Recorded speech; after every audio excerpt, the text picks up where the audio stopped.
Hello friends and dear students, Sharda Sadan के online YouTube platform पर आपका स्वागत है। Today we are going to attend another topic of biology, types of neurons. Okay, तो देखते हैं टाइप्स ऑफ न्यूरॉन की हम बात कर रहे हैं। तो नर्वस सिस्टम के बारे में हमने पिछली क्लास में डिस्कस कर लिया था।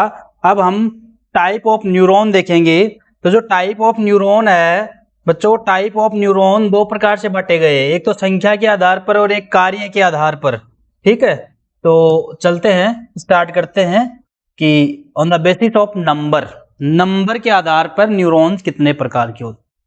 देखो, न्यूरॉन्स की अगर हम बात करें ना, तो न्यूरॉन्स जो है are the functional and structural unit of nervous system, यानी ये नर्वस सिस्टम की संरचनात्मक और क्रियात्मक इकाई है। Functional and structural unit of nervous system.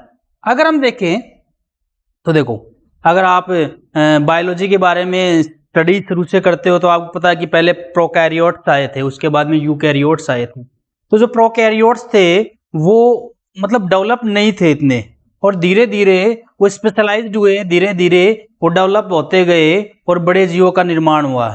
Evolution हमें यही कहता है, बायोलॉजी हमें यही समझाती है।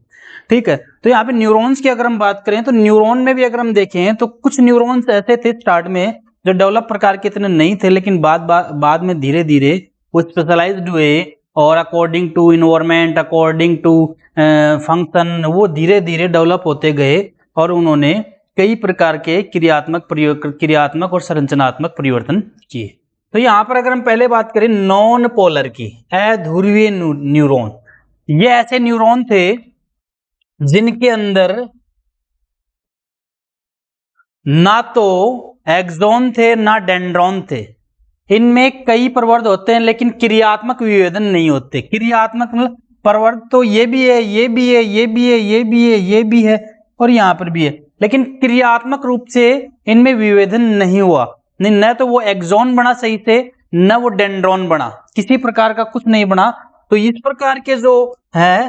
इस प्रकार के जो न्यूरॉन है इनको प्रिमिटिव प्रकार के न्यूरॉन भी आप कह सकते हो, आद्य प्रकार के न्यूरॉन भी आप कह सकते हो। जैसे ये अगर आपको देखने के लिए मिलेंगे तो हाइड्रा और सिलेंट्रेटस प्राणियों में आपको देखने के लिए मिलेंगे। तो ये बात आपको समझ में आ गई, इसमें यानी संरचनात्मक और क्रियात्मक विभेदन नहीं हुआ था किसी प्रकार का।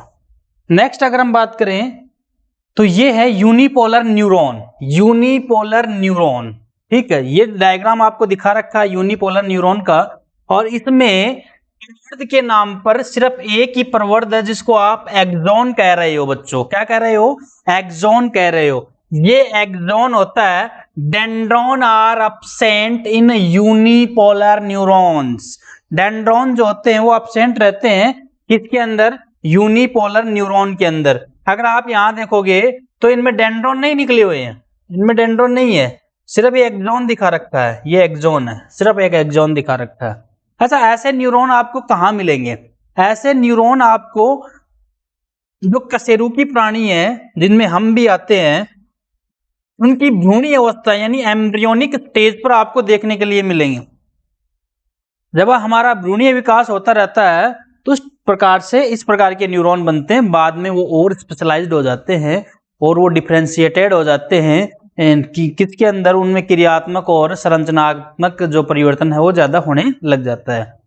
अब जो बन गए वो बन गए। आपको ये बात पहले भी बता दी थी और आपको इस बात का वापस से बता रहा हूं मैं आपको कि जो न्यूरॉन्स होते हैं वो डिवाइड नहीं करते हैं क्योंकि इनमें सेंट्रियल नहीं होता है। तो स्पेशलाइज्ड जरूर होते हैं कि धीरे धीरे बन गए जो बन गए, उसके बाद में नहीं बनेंगे। तो ये एक ध्रुवीय न्यूरॉन है, नाम से ही पता चल रहा है, यूनिपोलर न्यूरॉन्स। नेक्स्ट अगर हम बात करें तो ये जो आप डायग्राम इसमें आप समझ रहे होगे, यहां पर ये साइटोन है और इधर एक न्यूरॉन, इधर एक प्रवर्ध निकला हुआ और उधर एक प्रवर्ध निकला हुआ। इसमें एक एक्सॉन और एक डेंड्रॉन होता है, यानी ये बाईपोलर है। बाई यानी दो पोलर है इसमें। एक तो इसमें डेंड्रॉन निकला हुआ था और एक एक्सॉन निकला होता।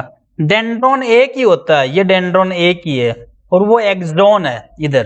तो इस प्रकार के न्यूरॉन आपको कशेरुकी जो प्राणी है उनके अंदर जो रेटिना भाग है वहां पर, यानी आंख के अंदर रेटिना भाग में देखने के लिए मिलेगा। अब आप बोलोगे सर ये आगे स्पेशलाइज क्यों नहीं? देखो, काम की बॉडी के जिस पार्ट को काम की जितनी आवश्यकता होती है वो उतना ही डेवलप होता है और उतना ही स्पेशलाइज्ड होता है। बॉडी के जिस पार्ट को फंक्शन की जितनी रिक्वायर होती है वो उतना ही डेवलप्ड होता है और उतनी ही इसको रिक्वायर, मतलब उतना ही स्पेशलाइज्ड होता है। तो आंख के अंदर जो रेटिना भाग होता है वहां पर बाइपोलर न्यूरॉन की आवश्यकता है बहुत ज्यादा, यहाँ पर मल्टीपोलर न्यूरॉन की कोई रिक्वायर नहीं होती। तो इस प्रकार के न्यूरॉन जो हैं जिनमें सिर्फ आपको दो ही पोलर देखने के लिए मिलेंगे, एक पोलर जो होता है वो डेंड्रॉन के रूप में होता है और एक पोलर जो होता है वो एक्सॉन के रूप में होता है। ठीक है, तो ये आपको कहाँ देखने मिलेंगे? रेटिना पार्ट में। नेक्स्ट हम बात करें तो मल्टीपोलर न्यूरॉन की हम बात करते हैं। किसकी बात करते हैं? Multipolar neuron. मल्टीपोलर न्यूरॉन है कशेरुकी प्राणियों में अधिकांश न्यूरॉन यही होते हैं। वैसे कशेरुकी प्राणियों में बाइपोलर भी होते हैं, सूडो यूनिपोलर भी होते हैं, सूडो बाइपोलर भी होते हैं, लेकिन ज्यादा आपको संख्या में अगर जो न्यूरॉन मिलेंगे, अधिकांश रूप से जो मिलेंगे वो मल्टीपोलर न्यूरॉन मिलेंगे। इनमें एक्सॉन तो एक होता है लेकिन डेंड्राइट सेल्स जो है, डेंड्रॉन जो है बहुत ज्यादा होते हैं। जैसा कि आप नॉर्मली वे में आप जो न्यूरॉन्स का डायग्राम बनाते हो वो कुछ इस प्रकार का डायग्राम बनाते हो। इसमें अगर आप देखो तो ये आपको डेंड्रॉन दिखाई दे रहे हैं, ये डेंड्रॉन है, ये डेंड्रॉन है, ये डेंड्रॉन है, ये डेंड्रॉन और ये एक्सॉन है। तो आप देखोगे यहाँ पर डेंड्रॉन काफी है लेकिन एक्सॉन एक ही होता है। तो इस प्रकार के न्यूरॉन जहां पर डेंड्रॉन संख्या में ज्यादा और एक्सॉन सिर्फ एक, तो इस प्रकार के न्यूरॉन को आप मल्टीपोलर न्यूरॉन कहते हो। क्लियर बात? नेक्स्ट अगर हम बात करें तो सूडो बाइपोलर न्यूरॉन। ये न्यूरॉन कुछ इस प्रकार के होते हैं कि इनके अंदर जो जोन होता है वो आगे जाकर दो भागों में डिवाइड हो जाता है, कुछ इस तरीके से, ऐसे आगे जाकर दो भागों में डिवाइड हो जाता है और जो संवेदांग होते हैं वो सीधे इससे गुजर जाते हैं ऐसे। यहाँ पर साइटोन के पास संवेदांग जाते ही नहीं है। तो इस प्रकार के न्यूरॉन को सूडो बाइपोलर न्यूरॉन कहते हैं। ये मूलतः एक ध्रुवीय ही होते हैं, वैसे तो एक ही निकला था लेकिन एक्सॉन के द्विशाखित होने से आगे जाके एक्सॉन जो होता है वो बट जाता है, द्विशाखित होने से द्विध्रुवीय प्रतीत होते हैं। इनमें आवेग जो होते हैं वो बच्चों साइटोन के अंदर नहीं जाते हैं। आवेग जो होते हैं साइटोन के अंदर नहीं जाते हैं। ये आपको मेरु तंत्रिकाओं की पृष्ठ मूल गुच्छक में मिलेंगे। मेरु तंत्रिकाएं जो होती हैं वो मेरुरज्जु में पाई जाती है, जहां पर प्रतिवर्ती क्रियाएं चालू करनी पड़ती हैं।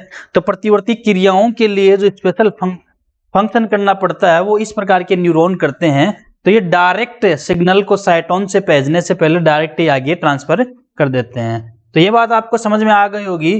टाइप्स ऑफ न्यूरॉन की अगर हम बात करें तो number on the basis of number हमने टाइप्स ऑफ न्यूरॉन देखे। अब हम बात करते हैं on the basis of function. Function के आधार पे न्यूरॉन की हम बात करते हैं। तो फंक्शन के आधार पे दो प्रकार के न्यूरॉन होते हैं, एक तो संवेदी और एक प्रेरक। एक तो सेंसरी न्यूरॉन और एक मोटर न्यूरॉन। ये सेंसरी न्यूरॉन है, इन्हें एफरेंट न्यूरॉन भी कहते हैं। ये संवेदांगों को तंत्रिका तंत्र से जोड़ते हैं। सेंसरी क्या करते हैं? सेंस लेकर आते हैं, ये अंदर लेके आ गए, सेंस ले आ रहे हैं बॉडी के अंदर। तो ये जैसे अच्छा बॉडी के अंदर भी सेंस होते हैं, तो जैसे दो होते हैं, इनको दो भागों में वापस बांटा, जैसे कायिक संवेदी तंत्रिका और अतरांग संवेदी तंत्रिका। जैसे देह भित्ति से सेंट्रल नर्वस सिस्टम के पास इंपल्स को भेजना, एक तो ये भी काम करते हैं। और अतरांग है जैसे किडनी है, लीवर है, इनके जो सिग्नल्स हैं वो सीएनएस तक भेजना, ये दो काम करते हैं। ठीक है, नेक्स्ट अगर हम बात करें तो ये अपवाही न्यूरॉन या प्रेरक न्यूरॉन भी कहा जाता है। ये केंद्रीय तंत्रिका तंत्र को प्रभावी अंगों से जोड़ते हैं। इनको भी दो भागों में बांटा गया है, कायिक प्रेरक तंत्रिका तंत्र और अतरांग प्रेरक तंत्रिका तंत्र।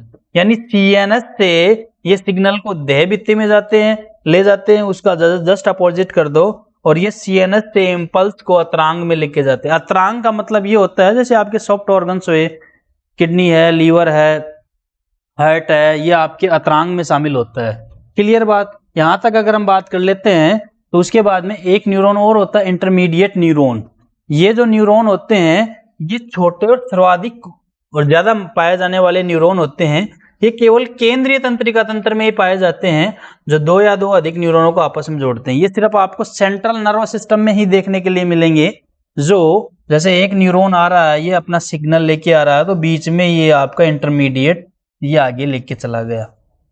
तो मैकेनिज्म में आप ये बात भी समझोगे कि इंटरमीडिएट न्यूरॉन किस प्रकार से काम करते हैं। तो इंटरमीडिएट न्यूरॉन की अगर हम बात करें तो ये संख्या में ज्यादा होते हैं, छोटे होते हैं, और आपको ये सीएनएस में ही देखने के लिए मिलेंगे, केंद्रीय तंत्रिका तंत्र में ही देखने के लिए मिलेंगे। इन्हें संबंधक न्यूरॉन भी कहते हैं, यानी ये संबंध स्थापित करते हैं, 2 न्यूरॉन के मध्य ये आपस में कनेक्शन बनाते हैं, इसलिए इनको संबंधक न्यूरॉन भी कहते हैं। तो मेरे ख्याल से ये बात आपको न्यूरॉन वाली समझ में आ गई। हमने आज टाइप्स ऑफ न्यूरॉन के ऊपर बात की। तो बेटा टाइप्स ऑफ न्यूरॉन के ऊपर अगर हम बात करें तो संख्या के आधार पे नॉन पोलर हो गया, यूनिपोलर हो गया, बाईपोलर हो गया, मल्टीपोलर हो गया, सूडो बाईपोलर हो गया, और फंक्शन के आधार पे सेंसरी हो गया, मोटर हो गया, और इंटरमीडिएट न्यूरॉन्स हो गए। तो इतनी बात आपको समझ में आ गई होगी, ठीक है। तो आज हमने टाइप्स ऑफ न्यूरॉन के बारे में डिस्कस किया। तो इस चीज को आप पढ़े और पीछे वाले जो पार्ट है इसी चैप्टर का, तो वो आप पीछे के वीडियो आप देखें, जिससे आपको आगे के लिंक पढ़ने में आसानी रहेगी, ठीक है। तो वीडियो को देखें, सब्सक्राइब करें, लाइक करें। Thank you so much.